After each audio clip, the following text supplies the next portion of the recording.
We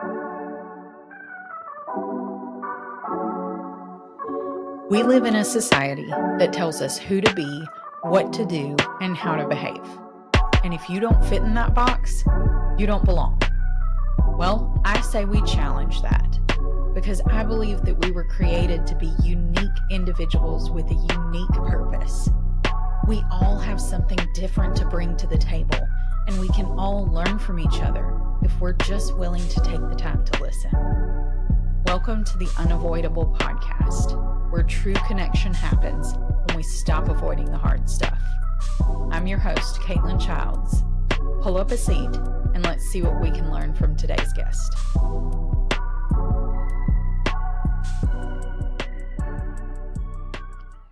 Okie dokie, welcome back for our second episode. Hey.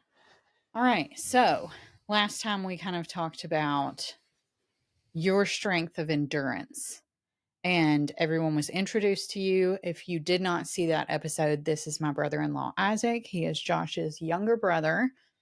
And we talked about your strength of endurance and how running has really helped you hone in on that strength and how it's just been an undercurrent in your life so far. So he had some really good advice in that episode. If you did not see it or listen to it, go back and listen to it because I learned a lot too. So what I wanted to ask you about it this time, though, is have you ever noticed if there's been any times where maybe your strength was used incorrectly in a way that harmed you or maybe others around you? Oh, yeah, for sure. I mean, that's one thing when I first really started getting good at running, I kind of use it as, I wanted people to see me. Yeah. When I crossed the finish line, I put my arms up, cheer people, get people Yeah. to cheer for me and stuff like Yeah. that.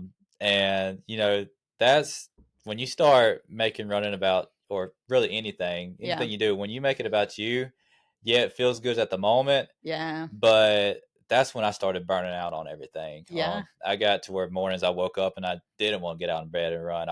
There's a one time I had to take like 3 or 4 weeks off of running, just because I was so tired of it. And that's what happens. We have our talents and everything, our strengths, and we end up making it about us. Mm-hmm. And we, like I said, we burn out on it.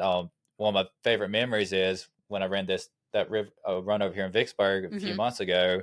I remember there was a little kid sitting watching me cross the finish line. That's the first big race I've ever won. Yeah. And I just remember him, or someone told me he said, he's like, I want to run like that one day. And that really, Oh my that gosh. felt better than winning any race. That, like I said, that was Yeah. my first big win. But just hearing that a kid said, that's, I want to be able to do that. Yeah. That, to me, that's what it's about. Yeah. When you inspire the next generation to Right. do this same kind of stuff. For sure. Wow. I didn't even know that happened. Mhm. That was really sweet. I want to cry. Oh my gosh. Because yeah, if you make it about you, it all of a sudden comes with pressure. Mhm. And it's no longer like something that you want to do just because it's fun and enjoyable and you're growing as a person. It's now like, oh, I got to be the best. Mhm. Oh, I got to do this for me. And if I fail, then all of the like worth attached to it goes out the window Oh too. yeah. And I think that we all have a tendency to do that in lots of different areas. But I did notice when you said you had to take off a few weeks during that time, it was almost like you seemed to be pushing yourself so hard that we were like, Isaac, pump the brakes a little bit because 15 miles a day is like a little excessive, don't you think? And so talk about that a little bit more and how your mental process shifted from being in an unhealthy place to getting back to that healthy place. So let's say one thing I did, I just made it not about me. For all my runs, one thing I do, I said, God, whether I hit a personal best right here, Yeah. or whether I fall flat on my face, it's still, it's not about me. This is, I want to give you glory. Yeah. So that's one thing that I've really shifted to is like, I don't care how I look Mm-hmm. when I'm running, or I mean, I kind of do. I got bright red shoes, so Yeah. I gotta look good. Look good, run good. That's But like Josh always says, what's that quote? If you look good, you feel good. If you feel good, you play good. yeah. If you play good, they pay good. That's So what he always tells yeah, Kellen. yeah. So I mean, you gotta dress good if you're gonna be one of Yeah. the top runners. But the second you shift from that attitude of like, if I don't hit this time goal, I'm going to feel terrible, which is what happened to me a lot of times. I was more Yeah. obsessed with trying to hit my goals Right. than actually completing the race. And you got to shift that to where, if I can just inspire one person to do One little kid just at the finish line. one kid can change, the course of history. Yeah. So, if when you shift it from, it's about me to about, inspiring somebody Yeah. or just being there for someone. Yeah. Maybe you meet someone on that race course that's been struggling with something. Right. Y'all, I've met more friends in the last 2 or 3 years running than I did Yeah. my whole junior high school years. Right. So you just never know when. Um, that's what really is. You just don't. You just got to let go. Yeah. Don't worry about your own abilities and Right. just go with it. I know that I had a similar experience with TikTok because like God had told me to get on TikTok and start sharing what I was learning. And that was how it started and that was all Hmm. it was. And then it started I got to where I was meeting people and making these connections that I didn't have before and it was so much fun. And then I had a patch of about a year where it was like why am I doing this? Hmm. Because all of a sudden it felt like pressure. It felt like nobody's getting it, so what's the point? Like Hmm. and it turned into like I'm underperforming. Hmm. That's what it is. I'm underperforming, so this isn't fun anymore Yeah. and I should just quit. And I had to be brought back around to that mental space too of like why did you start in the first place? It was Hmm. because it was inspiring other people. That's what it was. It's like even if it's one person, that one person, Hmm. like you said, could go on to be the next Billy Graham or the Yeah. next, you don't even know who you're inspiring with your simple everyday actions. So that is a great thing to keep in mind. But have you ever seen the movie Chariots of Fire? I don't think I've seen that movie. Okay, I haven't either, but I've heard about it. My friend was telling me about it. It is about runners. So Hmm. you need to go watch I it gotta watch because that one. I do too. We'll watch it. But anyway, they're in this movie. She was telling me, this is third party, like me telling you, hearing it from somebody else. So take it with a grain of salt. But in this movie, apparently, allegedly, there are these two runners. One of them is like, I do this because I was made to run and I love it. And this Mhm. is what I'm going to do. And then the other one is obsessed with the winning and the time. Mhm. And so it's like, on the one hand, this one, if they lose, their worth Mhm. goes out the window. But the other guy was like, if I lose, I still enjoyed myself. I still ran anyway. And so that's what fuels it. I really think that that's Mhm. the important thing to remember is like what is fueling what's behind the thing that you're doing, whether it's running or anything Yeah, and else. I think a lot of our problem too is just in general we're prideful people. Yeah, absolutely. Especially, someone comes up to you and tells you Mhm. it's maybe with your TikToks. Yeah. There's probably people coming up to you, oh, I love this, and Yeah. that's when you may not have been trying to let pride come into you, Yeah. but just hearing those kind of stuff. I was talking to some Uh-huh. high schoolers recently about this. It's like a lot of times we just want to do our thing. Like Yeah. I want to just get out there and run. Then you have these people. It's like, oh yeah, I heard so many people, talking about you in the community and stuff, Yeah. and just trying to keep yourself low Mhm. is can be very challenging. Like Yeah. I know I've been gifted with running, Yeah. but I'm trying to downplay that. And when you Mhm. when you do have people come up to you and tell you, or they'll start bragging and be like, "Hey, Isaac's done 3, 4 marathons now. Mhm. He's hit a Boston qualifier, all this kind of stuff." It's kind of hard to stay in check. Yeah. So I think that's one thing that just anything you do, you have to really work on is Right. keeping that pride in check. And with my TikTok, for example, I have been recognized in the grocery store twice. And I've never had an issue with like somebody recognize me and then be like, "Oh yeah, look at me. I'm Mhm. awesome." That's not how pride sneaks in for Mhm. me. For me, it's more so sneaky in that it's like, "Oh, I wonder if they think I'm doing a good job. I Mhm. wonder if I'm performing well enough for Oh, them." yeah. It becomes a performance thing, and that's what I have to keep in check is even if they think I'm doing a crap job, even if their interaction with me wasn't fireworks and, I made them feel super special or whatever, like, I'm still doing what I was put here to Mhm. do, and that's all that matters because humility I saw this quote one time that said, "Humility is an accurate assessment of your worth." Mhm.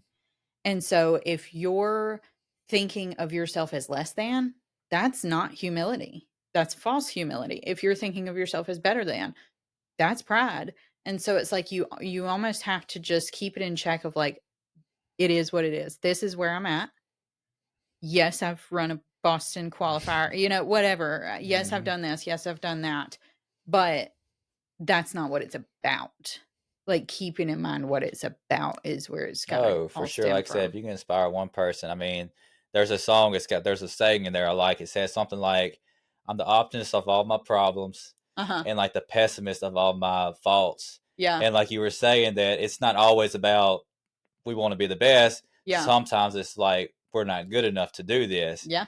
And I think there's a it's a real struggle trying to find that balance of like not talking down to yourself Yeah. or not also, you know, talking up about yourself, talking yourself Yeah. up. So that's one thing I feel like we just really have to learn is trying Yeah. to keep that in check And for that's sure. where discipline comes in. Hmm. Like you were talking about in the last episode, that discipline is what builds and helps you grow because if you can be disciplined in the way that you're talking to yourself and the way that you're viewing yourself, then that humility has an opportunity to grow into Hmm. something more that's like, okay, now I'm getting better at learning to Hmm. keep that humility in check Hmm. because I'm being disciplined at Yeah. it. Oh, yes. Being humble is very, very difficult. Yeah. Like I said, especially in this social media Oh world, my gosh. Tell me uh, about it.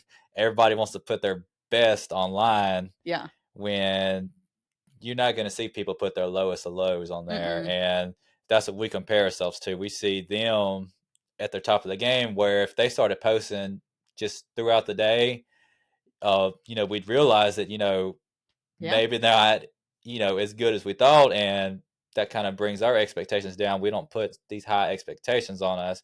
I don't Yeah. have to, I'm not, I'd love to set the state record in the marathon one day for Mississippi, Yeah. but that's a back of the mind goal. If I Right. put that right now, I know I'm nowhere close to that. I'm 2 or 3 years from even having the chance of that. Yeah. So, it's good to do that kind of stuff to kind of build up there, Yeah. but you also got to remember that, I'm right here. Mhm. This is where I'm meant to be.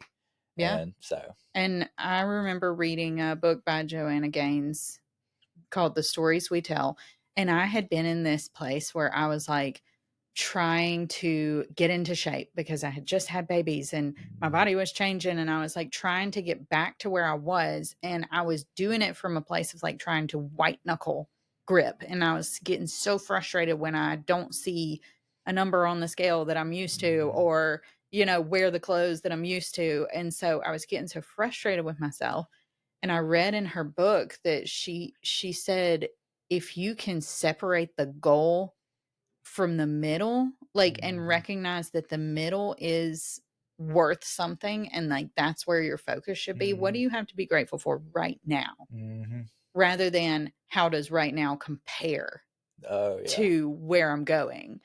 Like, then if you can say, "Hey, this is actually pretty great where I'm at right Mhm. now," then it takes the pressure off of, like, getting to the goal. Oh, for sure, for sure. Yeah, I definitely see that. I Yeah. like running a marathon. If I'm 12, 13 miles in and I'm already not Mhm. feeling great, 13 more miles from now, Yeah. that's like you sitting there thinking, it's like, Ooh, I there don't know ain't no about that. way.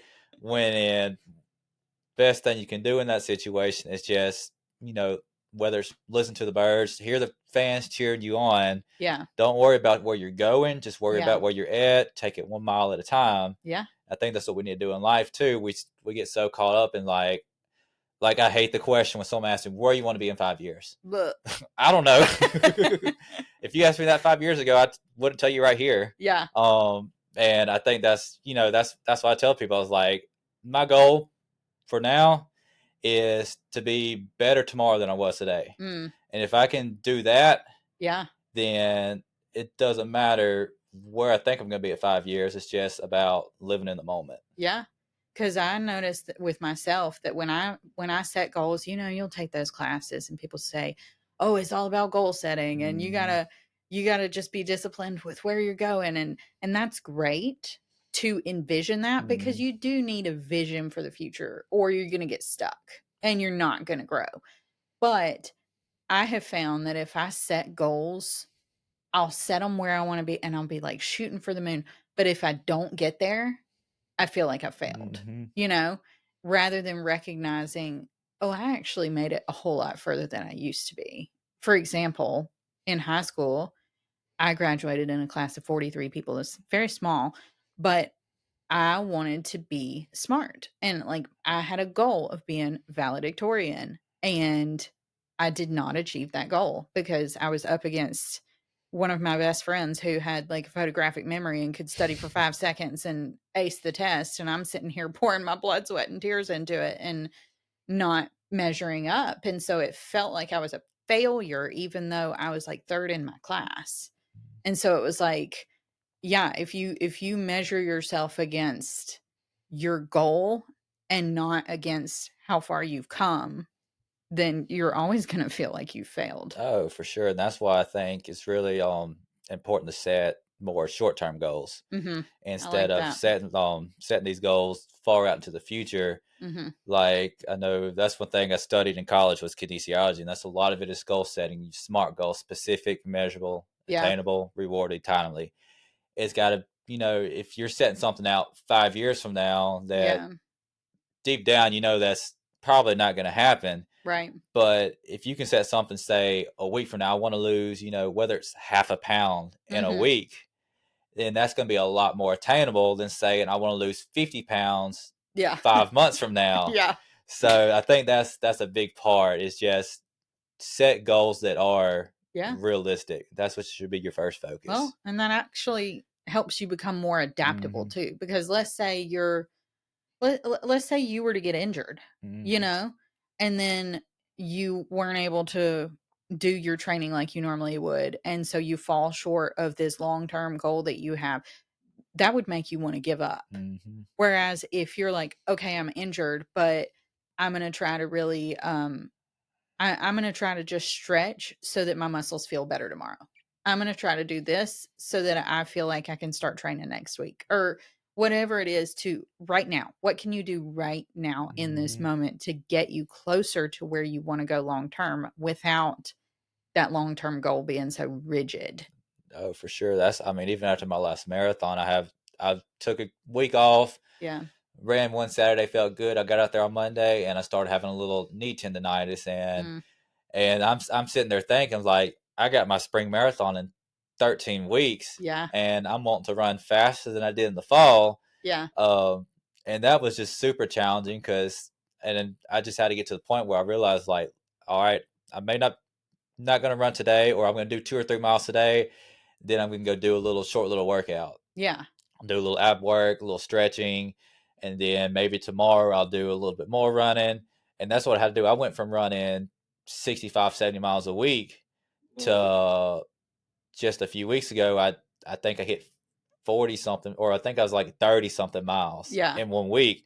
And that's a big drop off. Yeah. And it'll start playing with your mind like you're not going Right. to get there anymore. You have no shot. Right. And it's taken me 2 or 3 weeks to get back to the point to where I'm starting to feel good Yeah. again. But it did during that little break. It was miserable sitting in my house stretching, Yeah. but it's just that little stuff is what you got to do to get back to where you want to be at. Right. Because it's 90% of everything we struggle with is mental. Mm-hmm. I I made up that statistic, but like I would even venture to say more than that because it is everything. If you can change the way you think, Mm-hmm. you can change the way you live. Whatever situation you're in where you're like, I don't like this, maybe you're broke, maybe struggling with health stuff. Like, if you can change the way you think, it can change the way you live, because they've even done scientific studies where people who are like going through cancer treatments, if they have a positive attitude about it and they think, I'm going to heal from this, I'm going to make it through, most of those patients do, because their mental, it's like they've got the mental game down first and then they approach it physically. Mm-hmm. So it's all got to happen in the mind Oh, first. for sure. For sure. But But did you have anything else you wanted to add on that note? not that I can think of right now. All right. That's a good place to end. So thank y'all for coming and talking to us about strengths and weaknesses. We're going to have Isaac back one more time for another episode. So y'all be sure to join us then.